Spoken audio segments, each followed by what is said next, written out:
Bonjour les amis, aujourd'hui nous allons voir les lanternes du Vietnam. C'est très célèbre.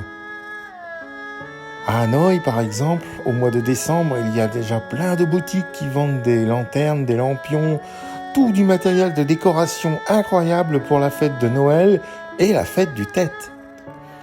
Allez visiter le vieux quartier, vous verrez le soir il y a une animation vraiment incroyable avec tous ces petits restaurants, toutes ces boutiques. Ça fait une coloration vraiment, une ambiance vraiment incroyable. Les Vietnamiens adorent venir se balader le vendredi soir jusqu'au dimanche soir dans ces ruelles des vieux quartiers pour goûter l'ambiance et manger au restaurant parfois en famille. Certains jours, c'est noir de monde. Dans certains magasins, on retrouve vraiment de tout. J'ai même vu des magasins qui vendaient par exemple des boîtes de cadeaux de Noël. Juste les emballages, juste les boîtes.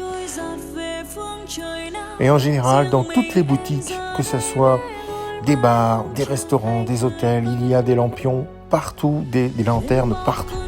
C'est vraiment génial. Les ponts sont décorés, toutes les rues sont décorées pour la fête.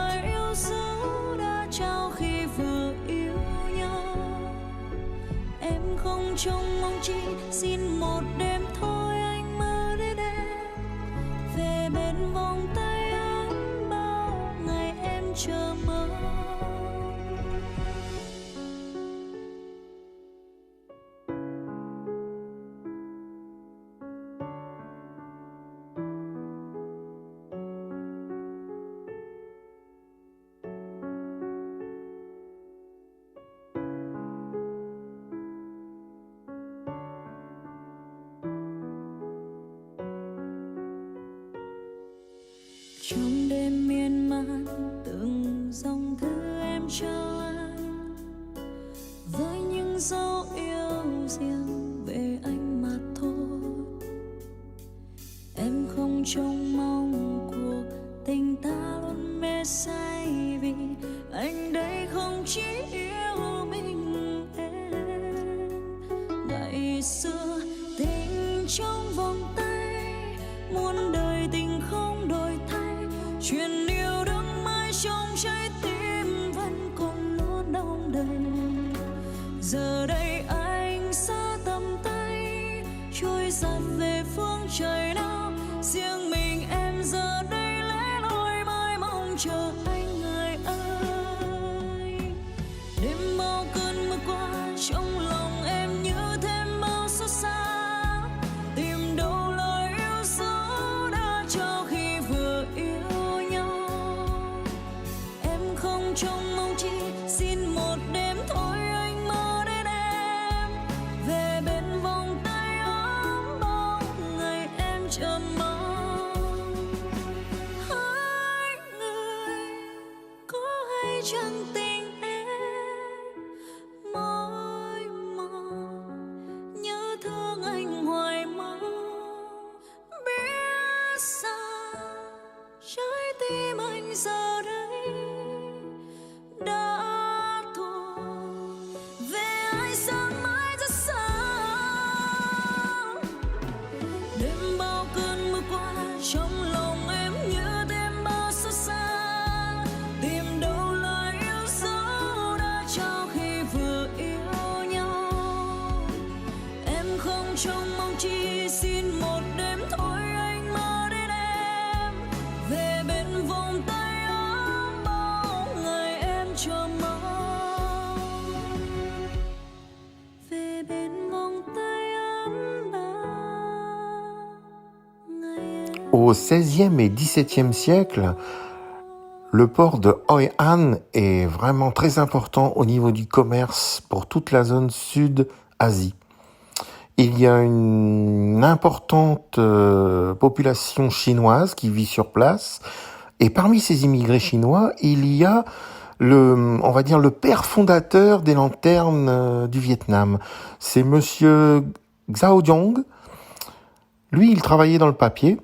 Et sur place, il commence à faire des têtes de licorne pour les défilés, les lampions, les lanternes, pour tout ce qui est spectacle traditionnel. Chinois, voilà, au départ, c'est ça.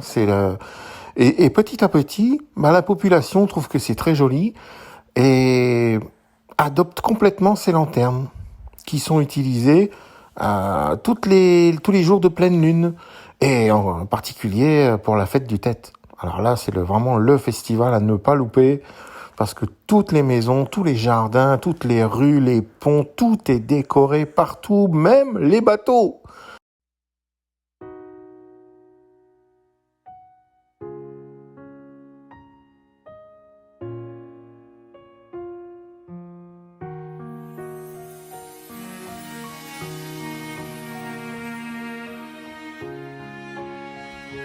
C'est plus qu'un élément décoratif, c'est véritablement un symbole pour la ville de Hoi An, et ça se développe partout, c'est-à-dire qu'on retrouve des lanternes partout, ça s'exporte dans le monde entier.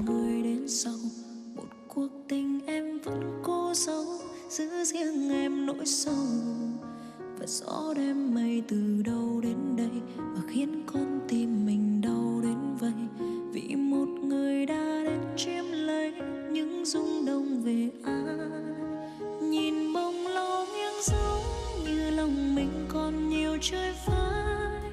Chiều mưa rơi không bên đời nhưng em vẫn chờ anh tới. Ngàn yêu thương số cuối xin được là bầu trời anh ơi. Yêu anh không nghi ngơi, kẻ si tình chỉ cần thế thôi. On n'utilise pratiquement plus le papier. On utilise surtout le tissu pour une raison simple parce que ça se replie. Pour éviter de prendre trop de place dans la valise, c'est pratique. Donc ça se replie un peu comme un parapluie. Donc les armatures de bambou, on vient y fixer le tissu en soie qui est collé sur les armatures de bambou. C'est toute une technique vraiment très très spéciale. J'espère un jour pouvoir fabriquer de mes mains, essayer de fabriquer de mes mains une petite lanterne. C'est possible, il suffit simplement de demander à certains organismes ou certains magasins. Ils vont vous montrer, vous expliquer, et vous faites vos lanternes vous-même, de vos mains.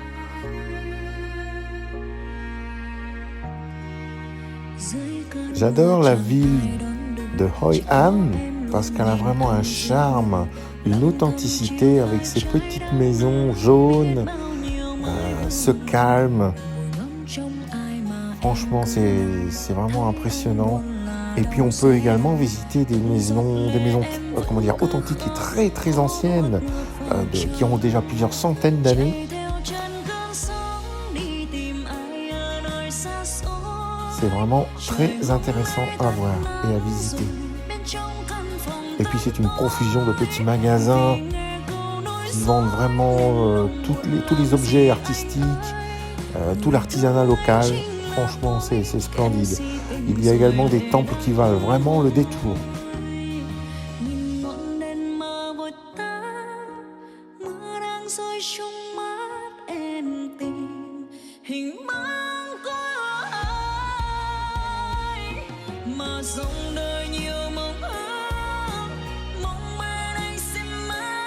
Je vous invite à venir les soirs de pleine lune parce que tout est illuminé partout.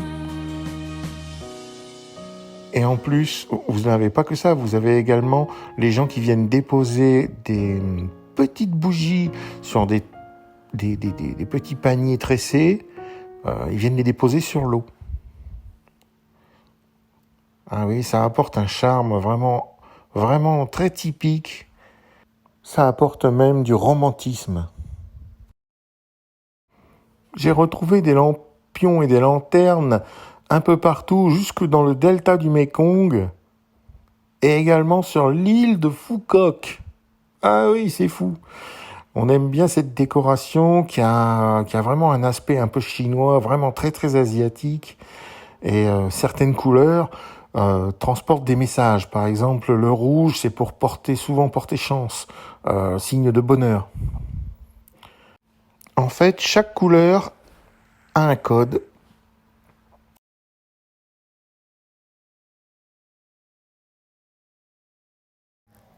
Alors ici, c'est un magasin qui vend des perles à Phuket.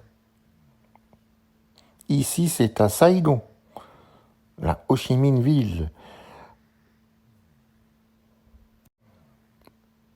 Dans ce marché, on retrouve énormément de décorations de Noël et pour le tête. Alors, la fabrication, en fait, il faut des armatures en bambou. Elles sont très techniques, hein, ça paraît pas, mais il y a des parties bambou vraiment très techniques.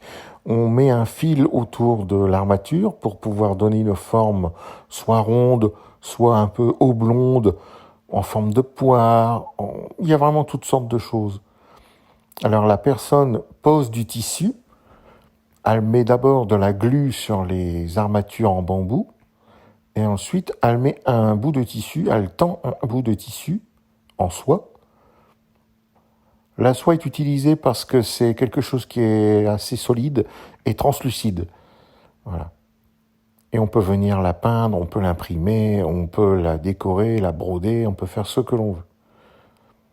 Alors ça demande une dextérité assez impressionnante. J'espère un jour pouvoir réaliser ma propre lanterne.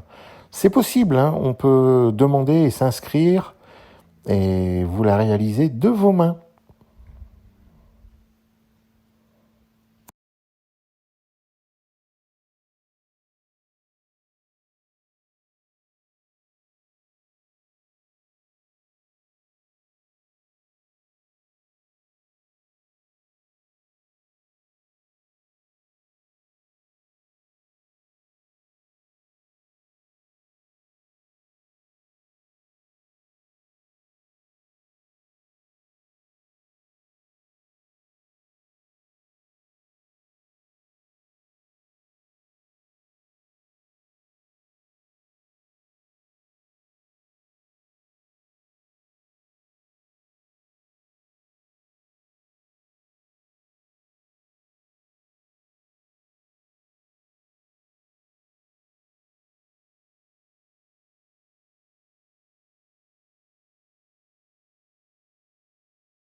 Les armatures en bambou, les cadres en bambou, sont réalisés dans des entreprises locales autour de Hoi An. Vous voyez, on voit même les systèmes à encoche qui sont également tout en bois. En fait, la seule partie métallique, c'est le système un peu parapluie pour pouvoir détendre, stocker dans les armoires ou dans la valise, ça prend moins de place, et retendre au moment où on veut l'installer. Voilà. Alors, ce sont des parties assez techniques, hein. Ça doit pas... c'est de la haute précision, quoi.